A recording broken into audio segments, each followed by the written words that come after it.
des marches dans la boue, bref la totale. Emmanuel Lefort, sujet évasion. Lanbiwe, base aéronautique navale. Une troupe d'élite un peu spéciale vient de débarquer à Lorient. Ils sont 25.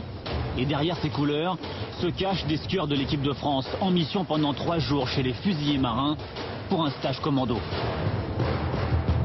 Vous allez tous sortir de suite vos téléphones portables, vos ordinateurs portables et autres netbooks ou autre chose de ce style. Vous rangez de suite vos lunettes, vous retirez de suite vos boucles d'oreilles, vos piercings, vos colliers, vos bracelets. Désormais coupé du monde, le groupe s'apprête à vivre une expérience unique. Droit devant, en avant, marche. 1, 2, 1, 2, 1. Une mise à l'épreuve physique et mentale pour s'aguerrir, repousser ses limites et découvrir qu'ensemble, on peut être capable de grandes choses. Pour renforcer le groupe, vous ferez le parcours du combattant en équipe, avec une contrainte, la caisse. Une caisse de 20 kilos, pleine de sable. Le parcours du combattant s'avère redoutable.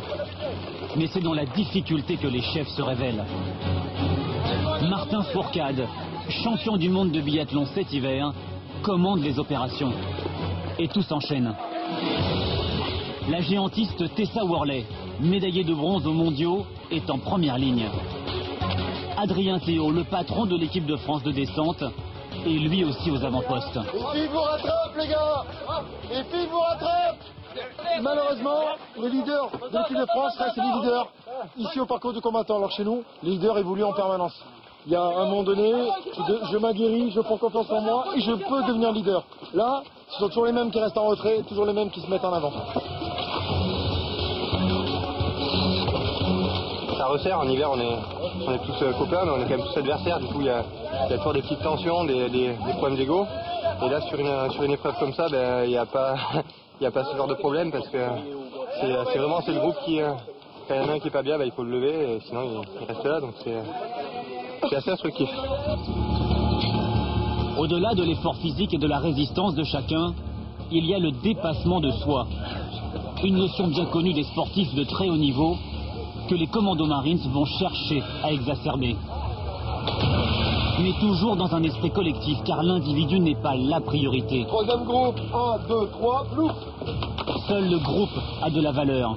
C'est toute l'importance de cet enseignement, et pour des athlètes qui pratiquent un sport individuel, ça n'a rien de très naturel.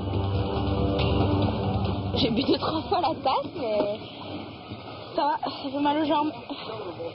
Ouais, c'est physique, non? Ah bah ouais, je crois qu'on n'est pas là pour rigoler. Pagayer pendant 4 heures au large de la pointe de l'Espérance a pourtant amusé tout le monde. Aux grandes dames des chefs, contraint à un sérieux recadrage. Alors, tout le monde pagaie. Je demande un peu de concentration. Je suis plus que persuadé que vous êtes en mesure de le faire.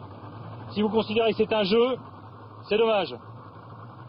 À ce moment-là, ça veut dire que je perds un peu mon temps. Il y a un moment, il faut savoir rigoler, et un moment, il faut savoir être un peu sérieux. L'endurance et la résistance du groupe n'étant pas mises à mal, les instructeurs du stage commando vont changer brutalement de stratégie.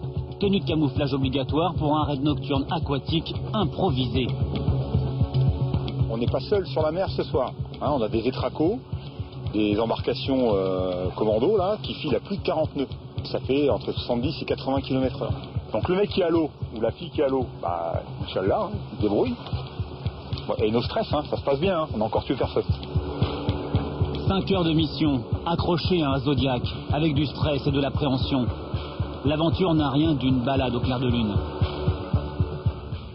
Allez, 2.